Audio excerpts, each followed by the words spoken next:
and maybe about 10-15 seconds after plugging it in, that drain pump's just going to kick on, as you can hear from that buzzing or humming noise, and that's just going to be like that pretty much until it pretty much burns out the drain pump.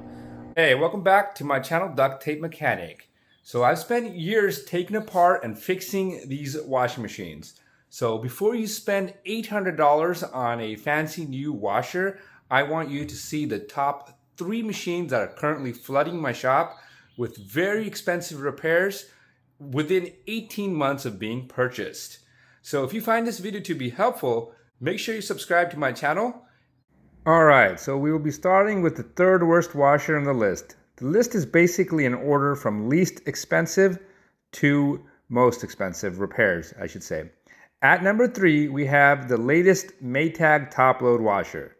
The current floor model to this is MVW4505.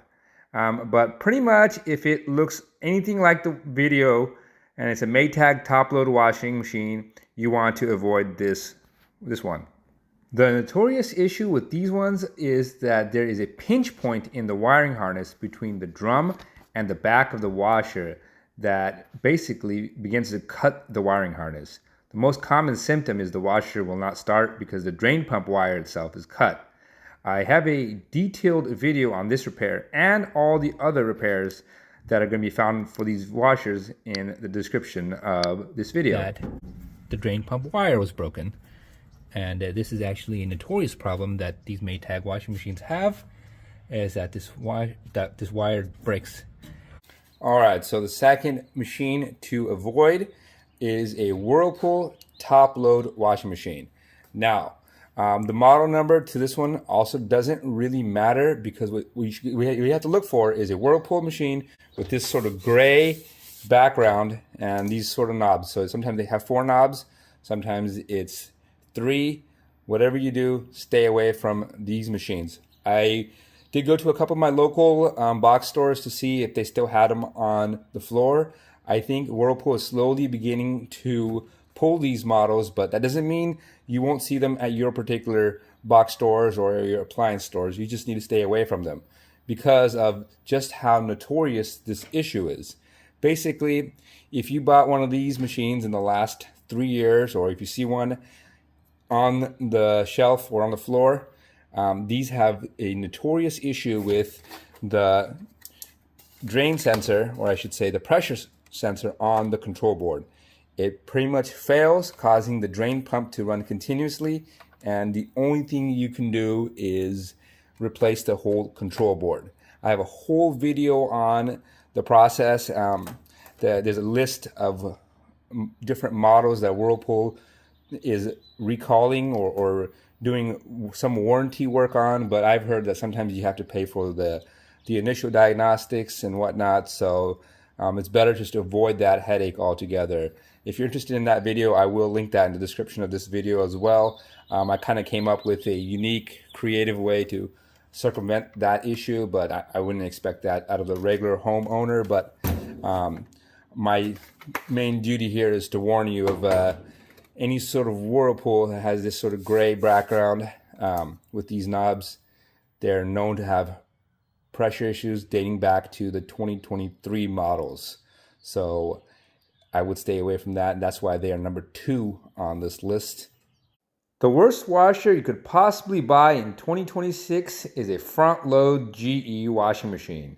The current floor models on these start with GFW655, but if you're looking at any sort of GE front load washer with this blue door seal, stay away from those.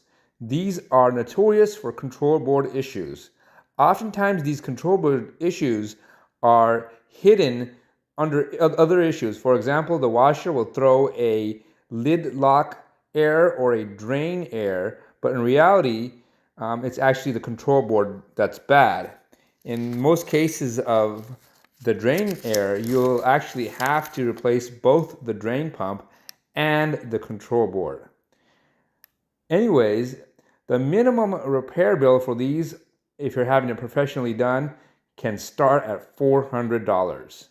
I will link the video on how to replace the control board and the best place to buy a control board for these washers if you've already made the mistake of buying one. But the best thing to do is proactively avoid these GE front load washing machines.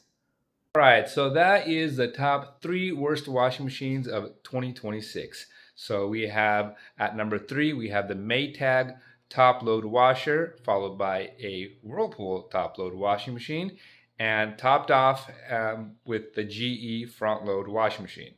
Now, I must give a disclaimer saying I am not being sponsored or endorsed by any washing machine company or any box store to say something positive or negative about any of these brands. This is solely based on my experience with these washers. More precisely, my experience with the cost of the repair of these washers.